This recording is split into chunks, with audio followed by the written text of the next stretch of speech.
Let's talk about the untold story of AMC theaters. The story actually begins with three brothers from the early 1900s, Maurice, Ed, and Barney, who turned their talents as vaudeville performers into an innovative theater empire that would shape the future of entertainment.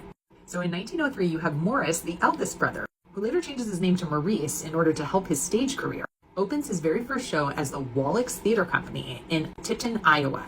Now, Maurice starts to create a name for himself playing these sort of burly villains on stage. And legend has it that he actually won his very first theater company in a high-stakes poker game. Why does stuff like this never happen anymore? Now, later that summer, the middle brother, Ed, joins his brother, and they change the name of the company to the Dubinsky Brothers Wallack's Theater Company. Wow, it's a mouthful. Now, Handsome Ed, as he comes to be known, often plays the very masculine, heroic characters on stage. In 1906, their youngest brother Barney joins them, and in true third child fashion, there are no available pictures of Barney. By that point, they changed the name of their traveling theater company to the Dubinsky Brothers Stock Company.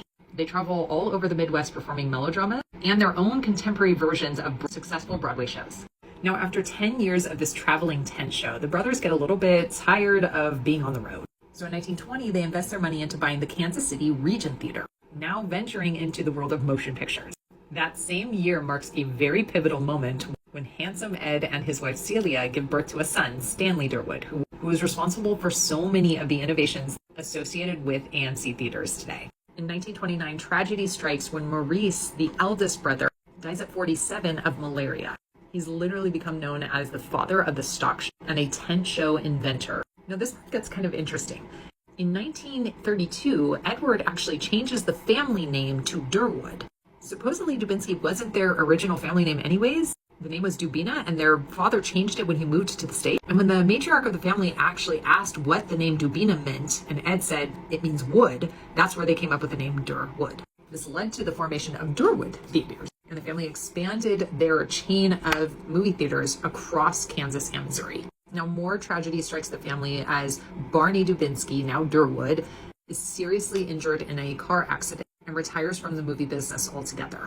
He dies in 1949, leaving Handsome Ed to run Durwood Theaters until his death in 1960.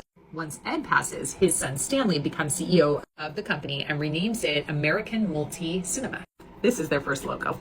Now, in an interview with Variety in 1962, Stanley actually claims that he had first had the idea for a two-screen movie theater back in the early 50s. And this happened when an Abbott and Costello film was playing, and the turnout that they had was so bad that they had to close the balcony. It was at that point that he realized that he could actually double his box office sale simply by adding in a second screen and still be able to operate with the same amount of staff. A year later, that idea came to life through the Parkway Twin Theater, which is in Kansas, Missouri. Now, supposedly, this is the first movie theater that has two screens. Although in 1977, Variety also interviewed the president of the Theater Historical Society, who said that the earliest twin theater that they have on record is the Catherine Theater in Detroit.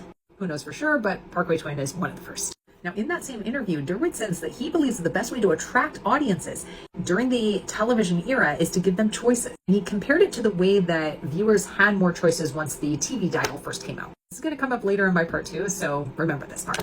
AMC goes on to pioneer multiple screen theaters, introducing the world's first 4-screen in 1966 and the first 6-screen theater in 1969. We can also thank AMC for innovations in movie-going experiences, such as the cup holder armrests, which were introduced in 1981, the introduction of megaplexes in 1995, which also inspired stadium seating, along with love seat-style recliners. In the early 2000s, they championed online ticket sales, along with acquiring Lowe's theaters, partnering with IMAX to bring 3D to big screen, and even launched dine-in theaters where you could have restaurant-style food within the theater. In 2013, they went public on the New York Stock Exchange, introducing their partnership with Dolby Cinemas 2 years later, and celebrating their 100-year anniversary amidst a pandemic. Whew. They also launched a national advertising campaign in 2021. Remember this? In spite of all of that rich history, AMC has struggled in recent years, and headlines like this point to a stark reality for an industry that has gone a little bit stale. Make sure you like and follow for part 2, where I'll discuss how I would reinvent AMC for a modern day audience.